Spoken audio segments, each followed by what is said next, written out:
Thank you for joining Wars of the Roses. And this is Secret Societies from the Encyclopedia of Freemasonry by Albert G. Mackey. Secret Societies. Secret societies may be divided into two classes. One, those whose secrecy consists in nothing more than methods by which the members are enabled to recognize each other, and in certain doctrines, symbols, or instructions which can be obtained only after a process of initiation, and under the promise that they shall be made known to none who have not submitted to the same initiation, but which, with the exception of these particulars, have no reservations from the public. 2. Those societies which, in addition to their secret modes of recognition and secret doctrine, add an entire secrecy as to the object of their association, the times and places of their meeting, and even the very names of their members. To the first of these classes belong all those moral or religious secret associations which have existed from the earliest times. Such were the ancient mysteries whose object was, by their initiations, to cultivate a purer worship than the popular one. Such, too, the schools of the old philosophers, like Pythagoras and Plato, who in their esoteric instructions taught a higher doctrine than that which they communicated to their exoteric scholars. Such also are the modern secret societies which have adopted an exclusive form only that they may restrict the social enjoyment which it is their object to cultivate, or the system of benevolence for which they are organized, to the persons who are united with them by the tie of a common covenant and the possession of a common knowledge. Such, lastly, is Freemasonry, which is a secret society only as respects its signs, a few of its legends and traditions, and its method of inculcating its mystical philosophy, but which, as to everything else, its design, its object, its moral and religious tenets, and the great doctrine which it teaches, is as open a society as if it met on the highways beneath the sun of day, and not within the well-guarded portals of a lodge. To the second class of secret societies belong those which sprung up first in the Middle Ages, like the Wemgericht of Westphalia, formed for the secret but certain punishment of criminals. And in the 18th century, those political societies like the Carbonari, which have been organized at revolutionary periods to resist the oppression or overthrow the despotism of tyrannical governments. It is evident that these two classes of secret societies are entirely different in character, but it has been the great error of writers like Baruel and Robeson, who have attacked Freemasonry on the ground of its being a secret association, that they utterly confounded the two classes. An interesting discussion on this subject took place in 1848 in the National Assembly of France, during the consideration of those articles of the law by which secret societies were prohibited.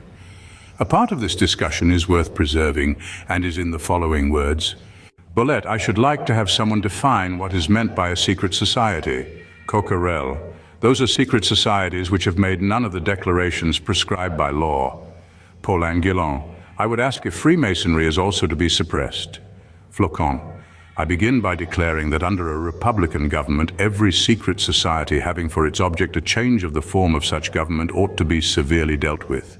Secret societies may be directed against the sovereignty of the people, and this is the reason why I ask for their suppression. But from the want of a precise definition, I would not desire to strike as secret societies assemblies that are perfectly innocent.